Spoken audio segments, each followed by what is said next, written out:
అందరికీ నమస్కారం. జై శ్రీరంగనాథ, జై శ్రీరంగనాథ్.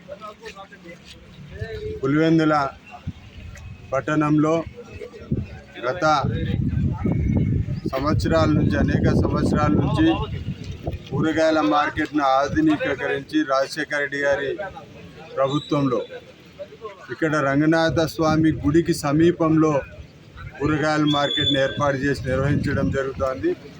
అప్పటి నుంచి కూడా జగన్మోహన్ రెడ్డి గారు ముఖ్యమంత్రి అయ్యేంత వరకు కూడా గత తెలుగుదేశం ప్రభుత్వంలో కూడా ఈ కూరగాయల మార్కెట్ను రంగనాథ స్వామి పేరుతోనే నడపడం జరుగుతుంది. ఆ పేరునే ప్రజలంతా కూడా ధృవీకరించుకోవడం జరిగింది.